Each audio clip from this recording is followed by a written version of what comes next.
Huffington Post had the story, difference between stress and burnout. Riley, if you had to guess, what is the difference? I feel like stress is when you're anxious or stuff's going on and, you're worried about it, but you're still kind of hanging in there. I feel like burnout is when you've absolutely hit your cap. You're burning the candle at both ends. You're tired. Your health starts to suffer from it. People around you start to suffer from it. When things start to crumble, I feel like is burnout. So the psychologist was talking to Huffington Post and said as far as stress, it's basically short burn versus long burn. So kind of like what you were saying.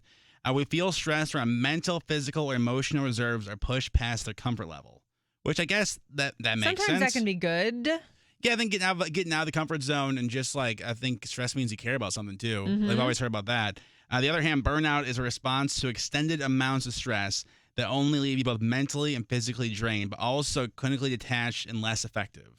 I think I had burnout last year. That's the craziest thing about 2020 for me is the Instagram memories.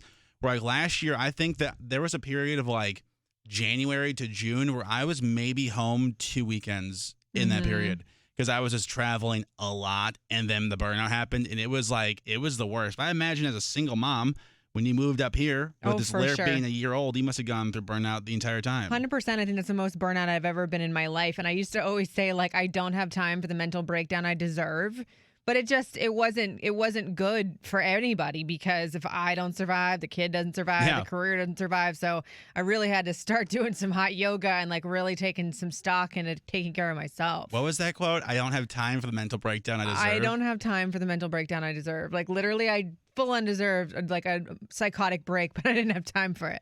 Oh, that should be a T-shirt. I know, right? Or like a poster. Yeah. That's so real. They say that between stress and burnout pushes us out of our comfort zone, but the effort seems temporary with stress. So at least like if burnout, like it seems like it's never going to end, at least if you're stressed about something, like that will be eventually over. I feel like stress can fuel me because I kind of just run on a treadmill anyway, and the idea of like forward thinking motion, like I feel like if I'm too calm, then that almost freaks me out. Burnout, though, will kill you, legit, because whatever you care about can't run on an empty stomach, if you know what I mean. Oh, yeah. I mean, for me, my biggest stresses of the year is always scheduling the comedy tour. Like because that's a lot of moving parts. Oh, and booking all the travel for 5 people, but at least, like, I know when that window's over and when I can just relax and try to be funny. So we'll put the story up for you.